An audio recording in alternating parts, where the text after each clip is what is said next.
The snowstorm came down hard on the streets of Detroit, the kind that made the city feel abandoned and silent. Streetlights glowed weakly through the thick white air, and the roads were slick with black ice hidden beneath fresh snow.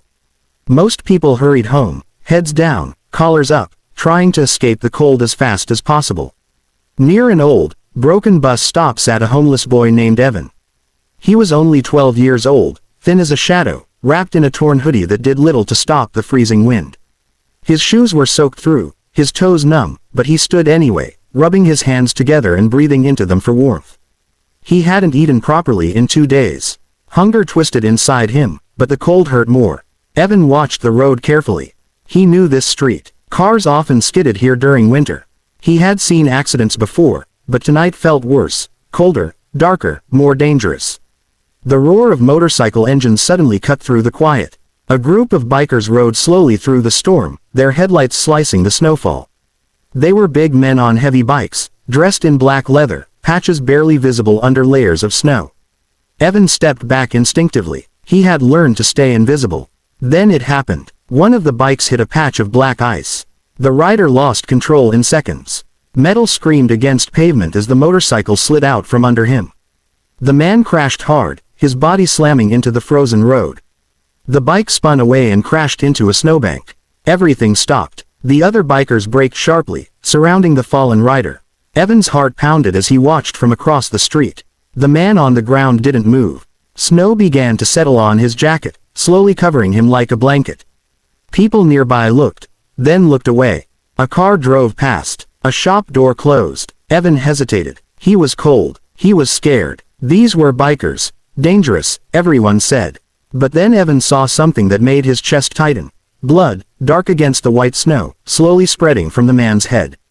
Evan remembered another winter night. He had slipped on ice, hit his head, and cried for help. No one had stopped. No one had cared. His feet moved before his fear could stop him. Evan ran across the icy road, nearly slipping himself. He dropped to his knees beside the fallen biker, ignoring the shouts behind him. The man's face was pale, his breathing shallow. Evan pulled off his thin jacket with shaking hands and pressed it gently under the man's head to stop the bleeding. The cold bit into his skin instantly. "Hey, hey," Evan whispered, his voice trembling. "Please don't give up, please." Snow landed on his eyelashes as tears filled his eyes. "Stay with me," the boy begged softly, not knowing who the man was. Only knowing that someone had to care. The man on the ground let out a low groan, his breath fogging weakly in the freezing air. Evan leaned closer, his knees sinking into the snow, his hands shaking as he tried to keep pressure on the wound. The cold burned his skin, but he didn't pull away. The bikers stood around them, tense and silent. Some looked angry, others worried. One of them stepped forward sharply. "Kid, back away," he warned. Evan flinched but didn't move. He looked up, his face pale, his teeth chattering. "He's bleeding," Evan said. "He can't breathe right. Please, just give him a minute." Something in the boy's voice, raw, desperate, honest, made the man hesitate. No one touched Evan. Snow continued to fall, sticking to black leather jackets and thick beards. The injured biker coughed and tried to move. Evan gently placed a hand on his shoulder. "Don't move, sir," he said softly. "You fell really hard." The man's eyes fluttered open. They were sharp, dark, and full of pain. He looked at Evan, confused. Who are you?" he muttered. "My name's Evan," the boy replied. "I'm just helping." The biker tried to laugh but winced instead. "You shouldn't be here, kid." Evan swallowed. "Neither should you." A few of the bikers exchanged looks. One of them finally pulled out his phone and stepped away to make a call. Another removed his heavy gloves and crouched down, watching closely. Evan noticed the patch on the man's jacket now. Hell's Angels, but it meant nothing to him. To Evan, this wasn't a feared biker. It was just a man bleeding in the snow. "Can you feel your fingers?" Evan asked quietly. The man tried to move his hand. "Barely." "That's okay," Evan said. "Just keep talking. Talking helps." The biker studied the boy's thin arms, the torn sleeves, the cracked lips. "You live out here?" he asked. Evan nodded. "Most nights." Silence fell heavier than the snow. The man closed his eyes for a moment, then opened them again, forcing himself to stay awake. "Name's Marcus," he said. "Marcus Kane." Evan gave a small nod. "Nice to meet you, Marcus. You're gonna be okay." Marcus didn't know why he believed him, but he did. The wind picked up, cutting through them. Evan began to shiver harder now. One of the bikers noticed and shrugged off his leather jacket, draping it over the boy without a word. Evan looked surprised but didn't refuse. "Ambulance is on the way," someone said. Marcus's grip tightened around Evan's sleeve. "Why didn't you run?" he asked quietly. Evan looked at him, eyes shining. "Because last winter, I fell in the snow," he said. "I begged people not to leave me.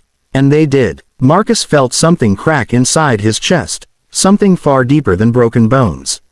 Snow kept falling, but for the first time in a long while, neither of them felt completely alone. The sound of distant sirens finally broke through the storm. It was faint at first, almost swallowed by the wind, but Evan heard it and felt a small spark of relief. "They're coming," he said softly, leaning closer so Marcus could hear. "You just have to hold on a little longer." Marcus nodded weakly. His face was tight with pain, but his eyes stayed open, fixed on the boy in front of him. Snow clung to Evan's hair and eyelashes, yet he didn't move away. His small hands were red and stiff from the cold, but he kept them steady. Around them, the bikers formed a tighter circle, blocking the wind with their bodies. No one spoke loudly, even the engines were shut off now.